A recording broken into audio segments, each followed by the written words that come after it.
Hello, everyone. Welcome to the Inside the Word podcast. My name is Sandra. If you're looking for a word that encourages, inspires, uplifts, and propels you forward, you've come to the right place. Thank you so much for stopping by. Proverbs 15:23 says, "A word spoken in due season, how good it is." I pray that each time you listen to this podcast, you will hear a due season word. Be encouraged, be blessed, and be inspired in the name of the Lord Jesus. Today's message is titled, God's Roundabout Way. Let's begin. First, I will read Exodus chapter 13, verses 17 and 18 from the New Living Translation.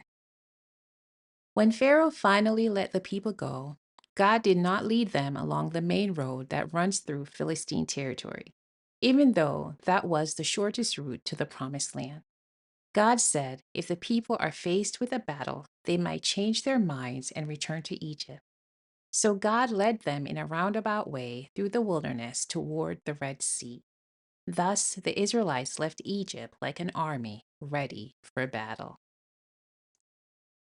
The children of Israel could have reached the Promised Land much faster than they actually did. They could have taken the route through the land of the Philistine, which was a shorter and more direct path.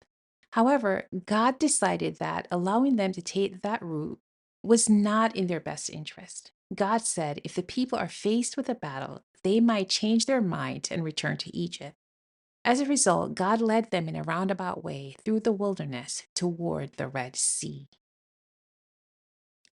Like the children of Israel, God sometimes leads us the roundabout way instead of the faster, shorter, and more direct route. This can be frustrating for us. And trust me, I know how frustrating it can be. And we may even complain, God, if I'd done it this way or if I'd gone that way, I could have accomplished what I needed to accomplish or I could have reached where I needed to reach in a much shorter time.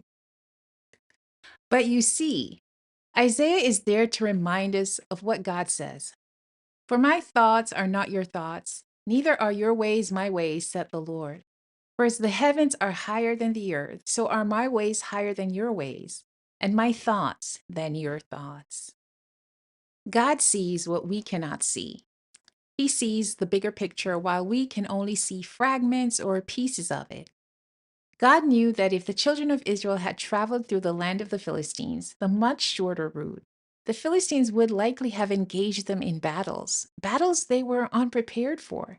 They weren't ready to fight just yet. No, they had just left Egypt.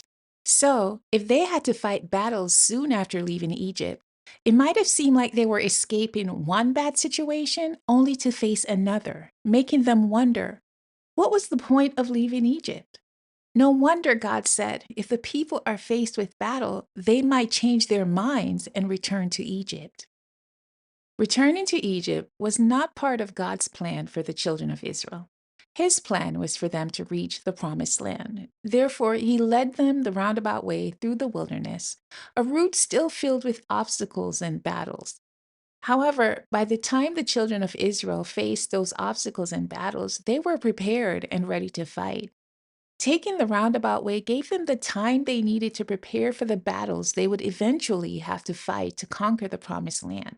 Well, at least that's what I believe. Now, let me say this. God has a promised land for each of us. And I'm not just referring to heaven. Here, I'm using the promised land as a metaphor for the plans and purposes that God has for our lives. To reach our promised land, there are different routes. For the children of Israel, there were at least two routes through the land of the Philistines and the wilderness. For us, there may be two or even several routes.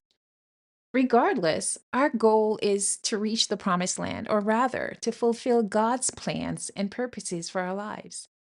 And God's goal is also for us to reach the promised land.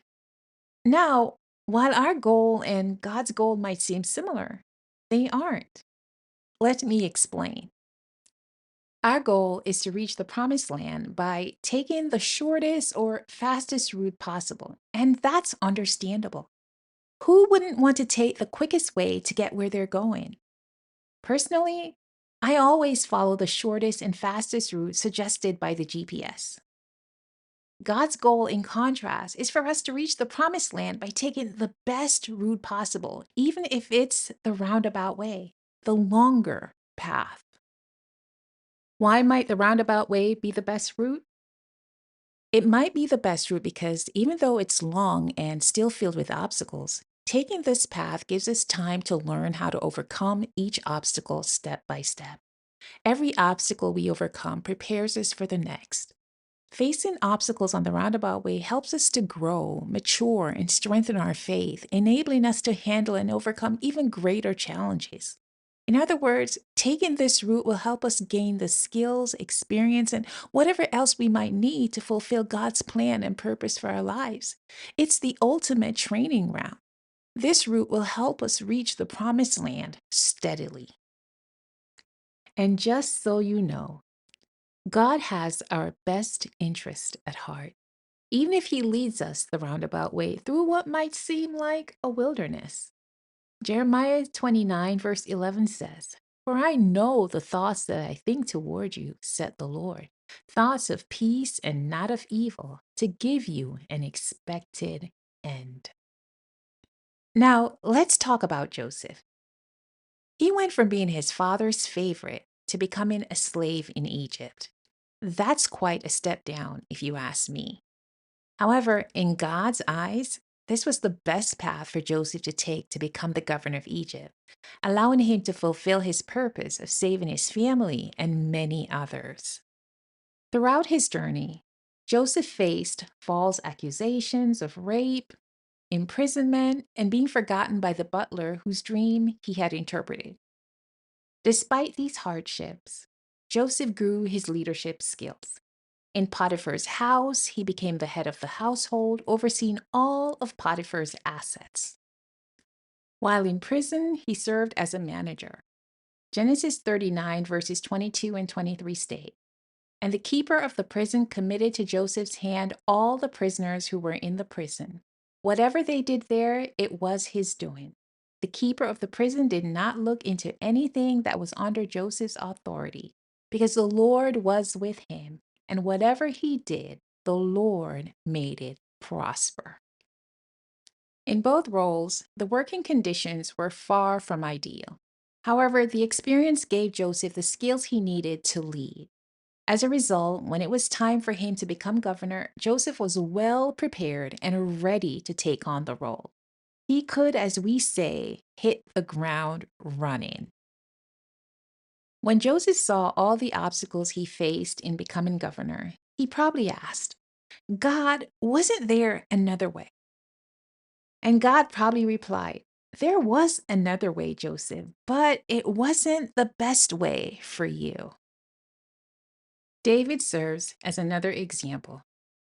He was anointed to be king in his youth, but didn't ascend the throne until he was about 30 years old. During that time, David faced Goliath, became a fugitive, endured Saul's murderous plots, experienced the kidnapping of his wives, and saw the destruction of Ziklag, his hometown. As if that wasn't enough, the men he trusted, his comrades, talked about stoning him. Despite these hardships, David learned how to be a great leader. Was he perfect? He certainly wasn't. Nonetheless, he's remembered as one of Israel's greatest kings.